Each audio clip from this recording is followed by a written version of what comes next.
కన్ను అదరడం, అద్దం పగలడం. ఇవి నిజంగా మూఢనమ్మకాలేనా? వీటి వెనుక ఉన్న లాజిక్ ఏమిటి?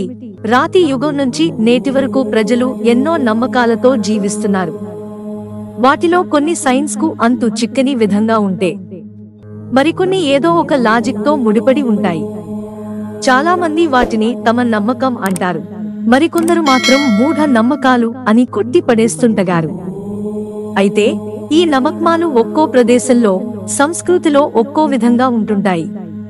అయితే మీకు మనకు తెలిసిన కొన్ని నమ్మకాలు, వాటి వెనుక ఉన్న కారణాలను ఇప్పుడు తెలుసుకుందాం. కన్ను అదరటం. కన్ను అదిరితే కొన్నిసార్లు మంచిదని, కొన్నిసార్లు చెడుకు సంకేతమని అంటుంటారు. దీని ఫలితం ఆడవారికి ఒకలా, మగవారికి ఒకలా ఉంటుంది. కుడి కన్ను అదిరితే పురుషులకు, ఎడమ కన్ను అదిరితే స్త్రీలకు మంచిదంటారు.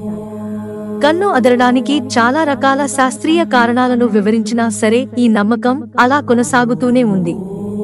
కన్ను అదిరేందుకు కళ్ళు పొడిబారడం, కంటిలో అలెర్జీ, నీరసం, ఒత్తిడి, ఆల్కహాల్ తీసుకోవడం వంటి లాజికల్ కారణాలు అనేకం ఉన్నాయి. అద్దం పగలడం. అద్దం పగిలితే అది దురదృష్టంగా భావిస్తారు. పగిలిని అద్దంలో ముఖం కనిపించడాన్ని చెడుకు సంకేతంగా భావిస్తారు. అందుకే పగిలిన అద్దాలు ఇంట్లో ఉంచుకోవద్దని పెద్దవాళ్లు గట్టిగా చెబుతారు. నిజానికి పగిలిన అద్దాలు ప్రమాదాలకు కారణం కావచ్చు. అందువల్ల వీటిని ఎప్పటికప్పుడు తీసి బయటపడేయడం అవసరమనేది దీని వెనుకున్న లాజిక్. నిమ్మకాయలు, మిరపకాయలను వేలాడదీయడం. మన దేశంలో దురదృష్టాన్ని ఇచ్చే దేవత అదలక్ష్మి. ఈమెకు కారంగా, పుల్లగా ఉండే ఆహారాలు ఇష్టమైనవనే నమ్మకం.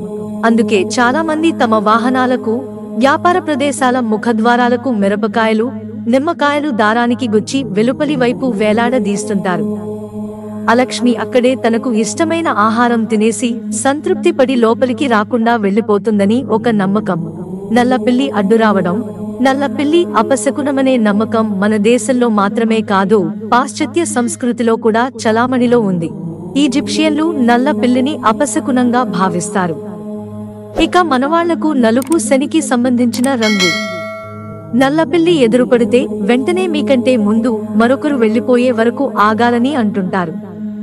ఎందుకంటే నల్లపిల్లి ఎదురవడం మంచి శకునం కాదని చాలా గట్టిగా విశ్వసిస్తారు. దిష్టి చుక్క.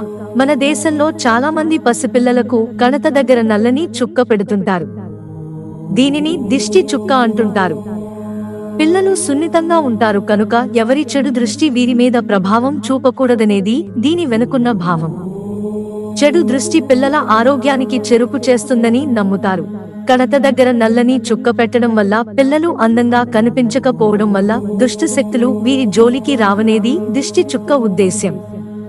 కొంతమంది పెద్దవాళ్లు కూడా తమ అరికాలులో కాటుక చుక్క పెట్టుకుంటారు దిష్టి తగలకుండా.